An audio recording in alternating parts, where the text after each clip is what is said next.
If Jokic gets pushed out in the first round, he deserves to smoke. And I'll be here to give him to him too on this very platform. And trust me, if Embiid goes out this season and loses to another team in the second round that he shouldn't have lost to, I will be right back on this podcast giving him the smoke.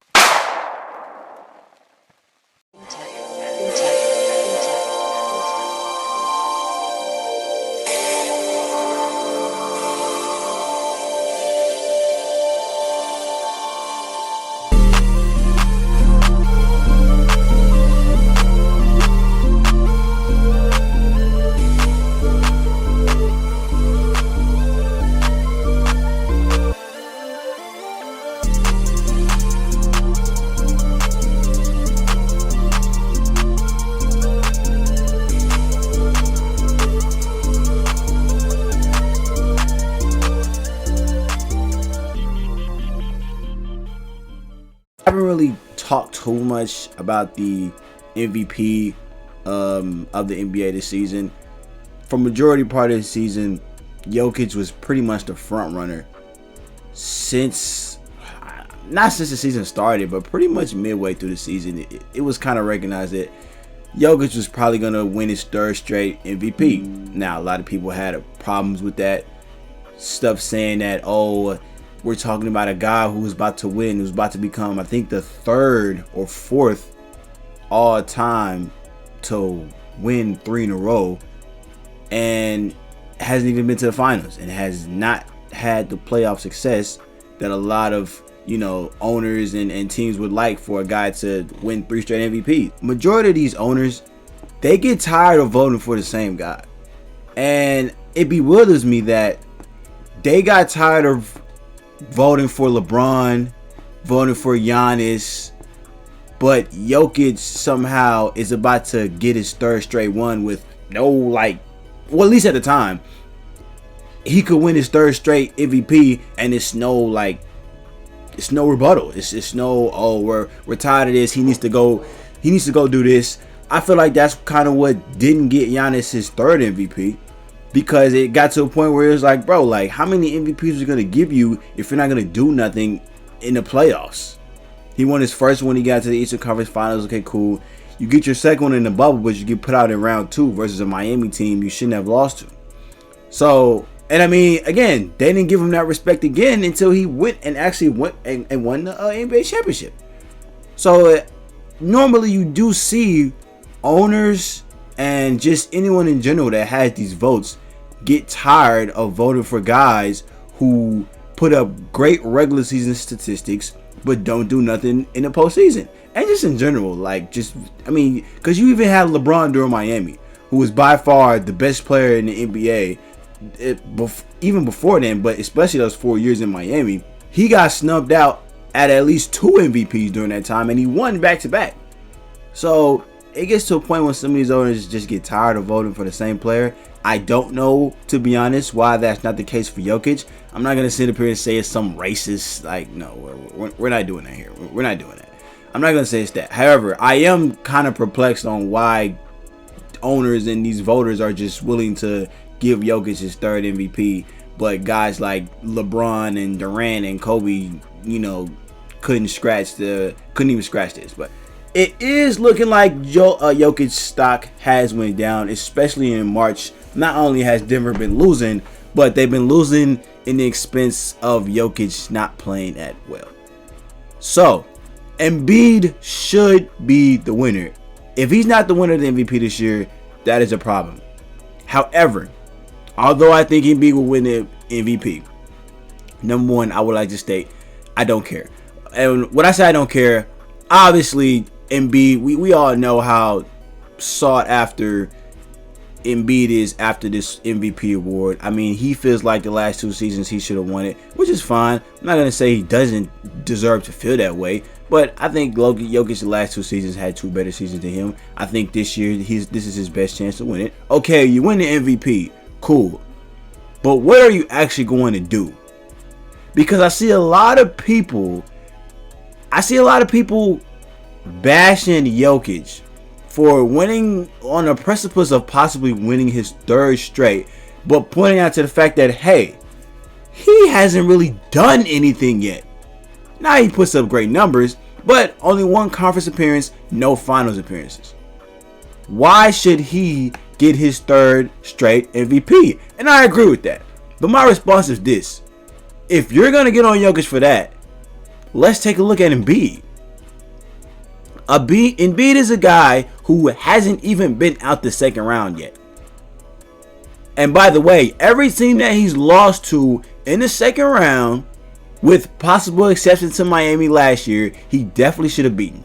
His first year in 2018, you lost to Jason Tatum as a rookie without Kyrie, who at the time was their best player. The stuff like that should not happen. And by the way, you couldn't even scratch 2 wins. You only got 1 win against a team who was missing their best player, and at the time, their best player was a rookie. Okay, we just gonna act like that didn't happen. I could possibly give you a pass on the Raptors. I mean, at the time, I feel like y'all might have had a little better roster. Y'all had, the Sixers were stacked that year, because that's the year they had Jimmy Butler. So they had Ben Simmons, Jimmy Butler, Joel Embiid, Tobias Harris, like a great team. Kawhi hit a historic shot. Okay, cool. In my opinion, I feel like they would have won it overtime regardless, but we could give you a pass on that, possibly. The next season, you get swept in the first round without. You get swept in the first round in the bubble against Boston again. The next season, you lose to the Hawks with Trae Young and John Collins. A washed up. Well, I ain't gonna say washed up because Lou Will was balling. But Lou Will was coming off the bench. He wasn't sweet Lou like how we know. The point is, you were up by as many as 24 in Game 5, with the series tied at 2 apiece. You were up by 20 at half. How do you not close that game out? Not to mention, you lose Game 7 on your home court. I get it. Everybody's saying, oh, well, Ben Simmons, he was historically bad. And he was. And I will give you that. He was. But I'm sorry. Ben Simmons being bad, even though Ben Simmons was as bad as he was, if Joel Embiid is truly the guy that a lot of people are proclaiming him to be, he should at least be able to uplift that past the Hawks. Like, don't get me wrong. I'm not saying that the Hawks wasn't. They had a decent run that year. But the Hawks weren't a true threat in the East. They definitely shouldn't have been winning. They shouldn't be winning Game 5 and Game 7 on your home court. That's basically what we're saying. They shouldn't be winning Game 5 and Game 7. Now, what a lot of people like to do is they see the Ben Simmons in that series and try to make that excuse for Joel Embiid in his past situations. Like, oh, well, I mean, he had to deal with Ben Simmons, so that's why he wasn't winning. Okay, listen. I think people actually forget the reason why we are so heated and angry at Ben Simmons right now is because of the player he used to be compared to who he is now. Ben Simmons was an all-NBA player at one point in his career. He was all-NBA.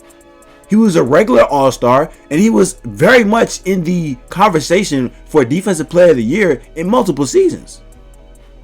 So this whole narrative that, oh, well, he had to deal with Ben Simmons. Well, Ben Simmons at one point in time was actually decent. He was averaging over 18 a game with 9 assists. He was all NBA. So, yes, he couldn't shoot a lick. That's cool. He was still all NBA. So it wasn't like Joel Embiid was working with somebody who was just complete dog water. At the time, he wasn't dog water. Now, obviously, now, you know, it's going to be hard for him to find work next year. I get that. However, back then, Ben Simmons not only was one of the best players at his position, he was also looked at as one of the potential faces of the NBA at that time. As bad as Ben Simmons is, you should be able to still get past that to beat the Hawks. It's the Hawks. Like, I know they had a cute little run that 2021 season, and it was cool, but it's the Hawks. You should win that game. And as much as the blame goes on Ben Simmons, a bulk of it goes on Joel Embiid too. Because at the end of the day, he's the best player on the team. And if he's the guy who y'all say he is, which I think he can be, if you're the best player on the team and things don't go the way as planned, you're going to get majority of the blame. That's just how it goes. That's just how it goes. I'm sorry. Again, another situation where Joel Embiid had his chance of not only advancing to the conference finals, but advancing in a fashion that showed everyone that he could be that guy that can carry a franchise to the promised land. However, that doesn't go well. You trade Ben Simmons. You flip Ben Simmons for James Harden. Now, I know a lot of people say, oh, well, last year's postseason, he missed the 2 games versus Miami. So that doesn't really go on him. And I mean, that's cool. I guess that's fine. You could use that as an excuse. That's fine. However, he did come back in game 3 and game 4 at Philly, and they won both games. They won both games in Philly when Embiid came back. So they had it's not like he missed those 2 games and it was like, oh man, well, the series over. No, they came back to Philly and Embiid came back and they won both games. So it was very much a series. They couldn't win it, and then they lost 2 straight. Now, the Embiid played well? Of course he did. He played well. I mean, he had Bam Adebayo was guarding him. That's not to throw slight at Joel Embiid, because Joel Embiid is going to go to work regardless who's guarding him. But he played well. However, they still lost. And as much as the blame should go on Harden for not fully taking control of those first 2 games without Embiid, a lot of it goes in Embiid, because he's supposed to be the MVP and he's supposed to be the best player on the team. I'm getting tired of people saying what Embiid can't be. Bro, this is Embiid's. We're in the 9th year of the process. This is Embiid's 9th year. I know a lot of people forget that, but Embiid was actually drafted in 2014. He didn't play till 2016. But this is the 9th year that Embiid has been in the league. I don't want to hear no more of what Embiid could be or what he's going to do. If he hasn't done it now, he's not going to be that guy. If he hasn't gotten to the finals now, if he hasn't gotten to the conference finals by now, what makes you think that somewhere down the line he's eventually going to get there? Especially since in every single second round series that he's lost to teams that he shouldn't have lost to. However, I don't care if Miami was a number 1 seed last year. Miami doesn't have a Joel Embiid. They don't have anybody to deal with you. See, the problem is we proclaim these players to be high on such levels, but then move the goalposts when it's time to criticize them for stuff that they don't do. So it's got to be one or the other. Either Joel Embiid is Joel Embiid that guy, or he's not. Because the last 7 to 8 seasons, I've seen him get eliminated in disappointing fashion. So it's Embiid's time to get going. Time is running out. Time is definitely not on Embiid's side. So he needs to get it done. What I'm trying to say is this. Criticize Jokic all you want. Jokic, by this point, has had more playoff success than Embiid has. He's been to a conference finals. In a tougher conference, by the way. Maybe not this year, but the last couple of seasons, the Western Conference has been the tougher conference in the NBA. Jokic has gotten to the Western Conference Finals. Embiid has not. By the way, Jokic has played better teams in the Western Conference. And Embiid has a better roster. I don't want to hear all this nonsense about Embiid does. Listen, Joel Embiid has played with 2 All-NBA point guards basically the last 2 seasons. Ben Simmons, like I said, was All-NBA.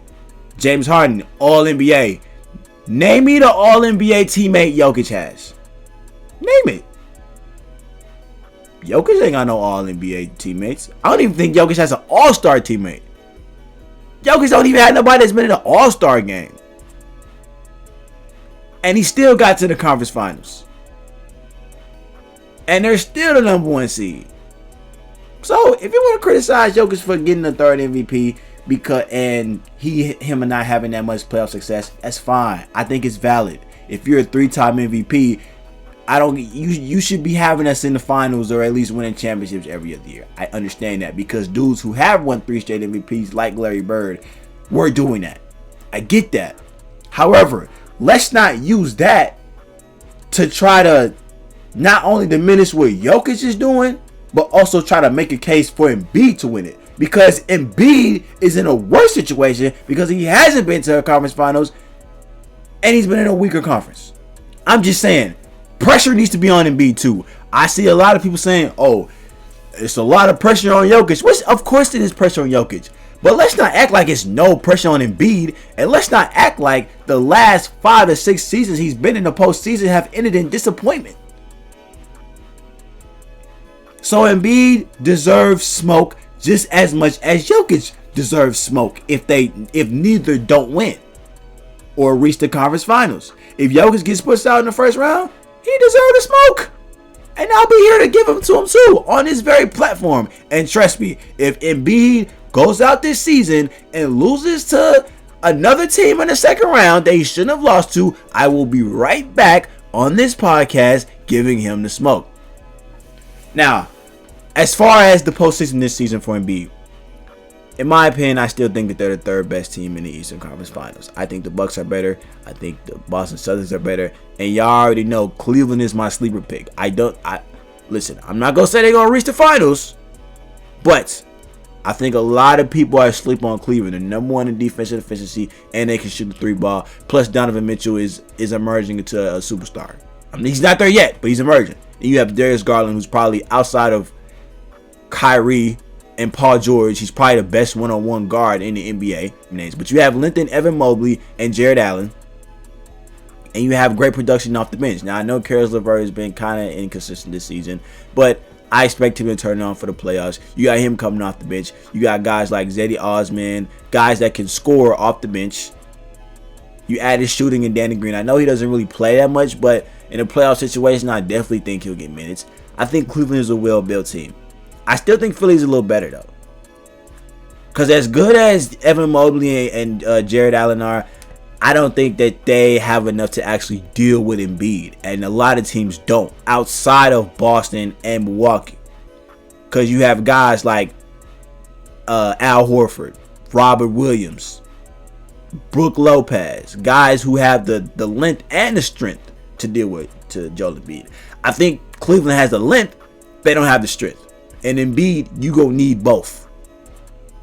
You gonna need both versus Embiid. I don't think that I don't believe that Joel Embiid is gonna get to the finals.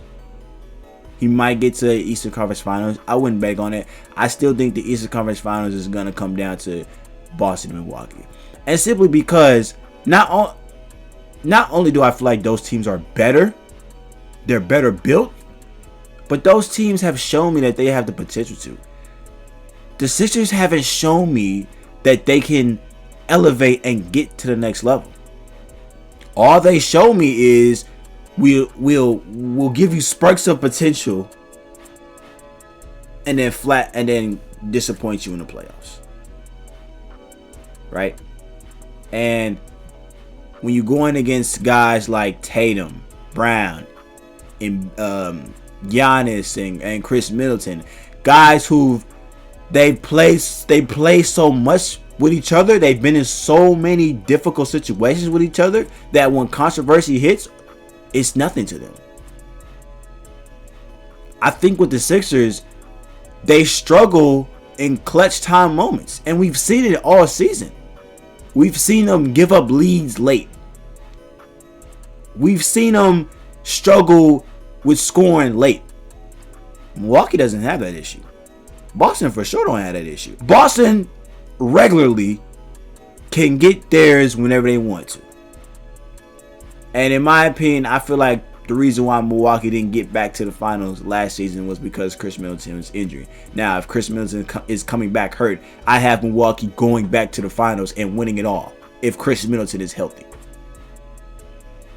However, I don't think Embiid would meet them in the conference finals. Would I like to see Embiid get over the hump and eventually get there? Yes. I'm not an Embiid hater. I'm not, a Sixers hater. I just like to be fair. If we're gonna criticize Jokic, let's criticize Embiid, because what has he really done? What has he really done either? Yeah, he's a great player, but he hasn't gotten to the conference finals. So what has Joel Embiid really done? We're tired of the excuses, okay? Because there wasn't no excuses for LeBron. There's definitely no excuses for KD, and there wasn't no excuses for Chris Paul. Still no excuses for Chris Paul. You need to get it done. So